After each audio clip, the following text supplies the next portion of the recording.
நம்முடைய அன்பு குளோபல் ஃபேமிலிக்கு மிகவும் முதிய நபர், ஆனால் பார்ப்பதற்கு மிகவும் இளைய நபர் போல் தோற்றமளிக்கும் திருமதி ஆனந்த ஷைனி அவர்களை ஒரு சில வார்த்தைகள் உரையாற்ற வருமாறு அன்போடு அழைக்கின்றோம்.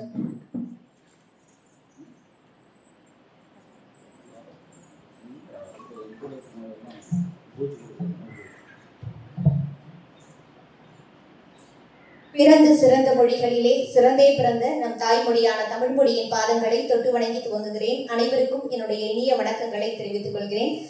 ஒரு நெடிய இடைவெளிக்கு பிறகு இந்த இடத்துல நான் இருக்கிறது எனக்கு ஆனந்தம் அப்படிங்கிறத கடந்து ஒரு மன நிறைவு அப்படின்னு தான் சொல்லணும்.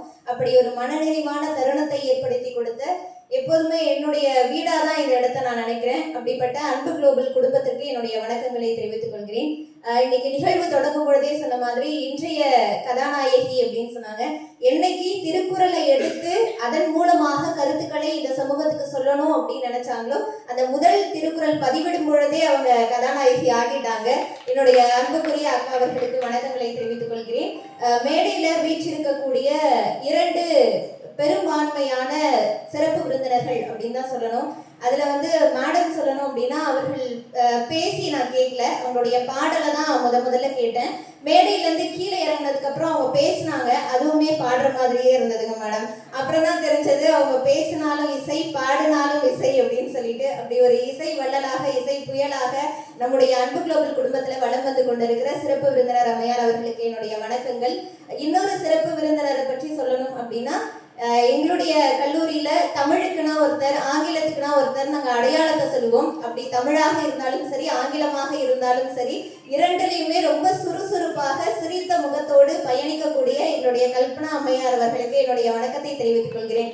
எப்பயுமே வளர்த்து விட்ட பிள்ளைகள் பேசுவதை கண்டு தாயார்கள் மகிழ்வு படுகிற தருணம் அப்படிங்கிறது ரொம்ப மகிழ்ச்சியா இருக்கும்.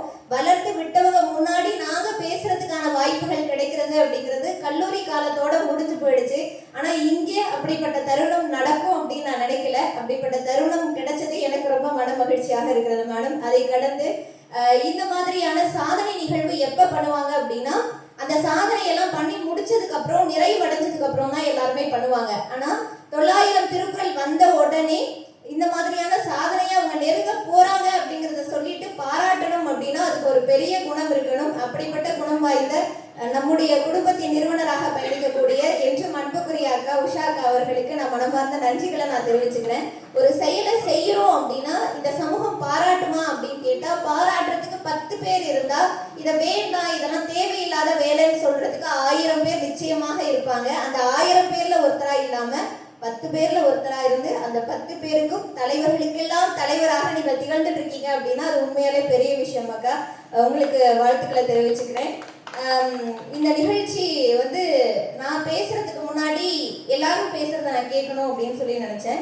நான் பேசுறதுக்கு முன்னாடி பேசின 2 பேருமே மேடம் பத்தி சொல்லிட்டேன். பரிமேலழகன் அண்ணாவை பத்தி சொல்லணும் அப்படின்னா, எப்பயும் மேடையில பேசும் பொழுது இந்த இடத்துல நின்றுட்டாங்க அப்படின்னா ஒரு விதமான அமைதி அந்த பேச்சுல எப்பயுமே இருக்கும். அது நம்ம நார்மலா பேசினாலும் சரி, மேடையில பேசினாலும் சரி, அவங்களுடைய பேச்சு வாய்ப்பு அதை கேட்கறதுக்கான வாய்ப்பு கிடைச்சதையும் நான் என்னுடைய மகிழ்ச்சியான தருணமா நினைக்கிறேன். மற்றும் உங்க எல்லாருக்கும் வாழ்த்துக்களை சொல்லி, உமா அக்கா இந்த விஷயத்த தொடங்கும் பொழுது எனக்கு தெரிந்த நிறைய நண்பர்களும் சொன்னதோடு, இது மாதிரி குழுவில் இது மாதிரி அக்கா பேசிட்டு இருக்காங்களாவே, 1 நாள் 2 நாள் போகும், இல்லை ஒரு 100 திருக்குறள் போகலாம், 200 திருக்குறள் போகலாம் அப்படின்னு என்கிட்டயுமே கேட்டது உண்டு. முடியாது என்று சொல்வது மூட நம்பிக்கை, முடியுமா என்று கேட்பது அவநம்பிக்கை, முடியும் என்று சொல்வது மட்டும்தான் தன்னம்பிக்கை அப்படின்னு சொல்லிட்டு தன்னம்பிக்கையோடு இன்னைக்கு வரைக்கும் பயணிச்சிருக்காங்க அப்படின்னா அது மிகப்பெரிய விஷயம்தான். திருக்குறளை படிக்கிறது ரொம்ப எளிமை, ஆனா அதனுடைய பொருள் அப்படின்னும் பொழுது ரொம்ப கஷ்டம். நம்மளே சின்ன வயசுல திருக்குறள் நமக்கெல்லாம் ஸ்கூல் புத்தகத்துல கொடுக்குறாங்க அப்படின்னா வேக வேகமா திருக்குறளை சொல்லிட்டு வந்துருவோம். திருக்குறள் ஒப்புவித்தல் போட்டியெல்லாம் நடக்கும். அப்பெல்லாம் வேக வேகமா திருக்குறளை படிச்சுட்டு வந்துருவோமே தவிர அதுக்கு பொருள் தெரியுமா அப்படிங்கிறது தெரியல. பணியுமாம் என்றும் பெருமை சிறுமை, அணியுமாம் தன்னை வியந்து அப்படிங்கிற மாதிரி என்னைக்குமே எளிமையோடு பயணிக்கக்கூடியவர். எந்த ஒரு அசட்டலும் இல்லாம ஒவ்வொரு நாளும் அந்த திருக்குறளை படிச்சுட்டே இருக்காங்க.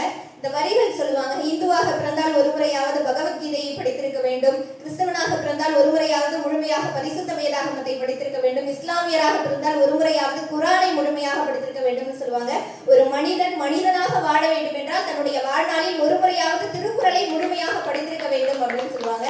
அவங்க தான் வாழ்கிறேன் மனிதனாக அல்லாமல் மாமனிதனாக நான் உயரப்போகிறேன் என்பதை பறைசாற்றுகிற விதமாக இந்த 900 அப்படிங்கிறது ஒரு மிகப்பெரிய விஷயம். ஏன்னா அந்த சின்ன குழந்தைங்கிட்டலாம் கேட்கும் பொழுது நம்ம கஷ்டமே படுறதில்ல. ஒரு சினிமா பாட்டுக்கு தொலைக்காட்சியில ஓடிட்டு இருக்கோம். அங்க 4 வரி ஓடணும், 5வது வரி நம்ம மனசுல ஓடும், 6வது வரி நம்ம உதட்டுல ஓடும். இப்படி ஓடிக்கிட்டே இருக்கும். ஆனா ஒரு திருக்குறளை படிக்க சொன்னா பிள்ளைகளுக்கு அவ்வளவு கஷ்டமா இருக்கும், அவ்வளவு வருத்தமா இருக்கும். அதை எப்படி படிக்கணும் அப்படின்னா ஒரு விரும்புதல், நேசித்தல், காதலித்தல் இதுலதான் இருக்கு. எப்பயுமே ஒரு விஷயத்த நேசிக்க ஆரம்பிச்சிட்டோம் அப்படின்னா, காதலிக்க ஆரம்பிச்சிட்டோம் அப்படின்னா அதை உள்வாங்க தொடங்கி விடுவோம். என்னை பொறுத்தவரை உமாக்கா அவர்கள் திருக்குறளை முழுமையாக முழு மனதார காதலிக்க தொடங்கி விட்டார்கள். தொடங்கினதுனாலதான் இந்த 900 நாளும் காதலித்துக் கொண்டே இருக்கிறார்கள். தன்னுடைய வாழ்நாள் முழுக்க திருக்குறள் உங்களை காதலிக்கும் என்பதில் ஒரு அச்சமும் கிடையாது. அப்படிப்பட்ட ஒரு புத்தகம் இன்னைக்கு உமாக்கா கையில, நம்ம எல்லார் கையிலுமே அது கிடைச்சது.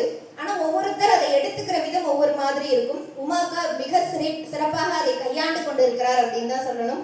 அந்த வகையில நேற்றைய கதாநாயகி, இன்றைய கதாநாயகி, திருக்குறளில் என்றும் நீங்கள் கதாநாயகி தான் அப்படின்னு சொல்லிட்டு இந்த ஒரு நல்லதொரு வாய்ப்பு கிடைச்சது எனக்கு ரொம்ப மகிழ்ச்சியா இருக்குது.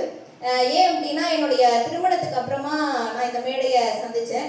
இப்போ என்னுடைய குழந்தை பிறப்புக்கு அப்புறமா ஆனந்தசைனி அப்படிங்கிற இடத்துல இருந்து நான் கடந்து வந்து இன்னைக்கு தமிழிசையோட அம்மாவாக நான் இந்த இடத்தில் இருக்கிறேன் அப்படிங்கிறது எனக்கு ரொம்ப பெருமையாக இருக்கிறது. குழந்தை இந்த இடத்துக்கு கூட்டிட்டு வரணும்னு நினைச்சேன். இன்னைக்கு தூங்கிட்டு இருக்காங்க, ரொம்ப அசந்து, அதனால கூட்டிட்டு வர முடியல. மிக விரைவில் என்னுடைய தமிழும் இசையும் சேர்ந்து இருக்கிற என்னுடைய தமிழ் இசையை தமிழிலும் விளையாட வைத்து இசையிலும் விளையாட வைத்து இந்த அரங்கத்திலே கூட்டி வருவேன் என்ற மனமார்ந்த ஒரு விஷயத்தை நான் உள்ளார்ந்து சொல்லிக்கிறேன். மிக சிறப்பாக இந்த நிகழ்ச்சியை தொகுத்து வழங்கி கொண்டிருக்கிற சகோதரி அக்கா அவர்களுக்கு ரொம்ப நன்றி. ஆனா கூப்பிடும் பொழுது பார்ப்பதற்கு மூத்த அப்படின்னு சொன்னாங்க. நிஜமாலே என்னால் அது முதல்ல சொல்லிடணும்னு நினைச்சேன். என்றுமே இந்த அன்பு குளோபல் ஃபேமிலிக்கு நான் ஒரு சிறிய குழந்தை என்பதை இந்த நேரத்திலே பறைசாற்றி கொண்டுகிறேன். மற்றும் வந்திருக்கிற அனைவருக்கும் என்னுடைய மனமார்ந்த நன்றிகளை நான் தெரிவித்துக் கொள்கிறேன். அகழ்வாரை தாங்கும் நிலம் போல நம்மை இகழ்வார் பொறுத்தல் தலை என்ற திருக்குறளின்படி எத்தனை பேர் என்ன வேணாலும் சொல்லட்டும், எப்படி நிலம் தன்னை தோண்டுபவரையும் தாங்கி கொண்டு அவங்களையும் நல்லா இருக்கட்டும் அப்படின்னு சொல்லுதோ, அதே போல நம்மை விமர்சிப்பவர்களையும் வேண்டாம் என்று சொல்பவர்களையும் ஒதுக்குபவர்களையும் நீ எல்லாம் வாழவே மாட்ட என்று சொல்பவர்களுக்கு மத்தியிலும் வாழ்ந்து காட்டுவோம். அதுதான் சாதனை என்று கூறி வாய்ப்பளித்த அன்பார்ந்த நெஞ்சங்களே, உங்கள் அனைவருக்கும் இந்த தமிழிசையின் அம்மாவின் ஆனந்த சைலியின் அன்பார்ந்த நன்றிகள். நன்றி, வணக்கம்.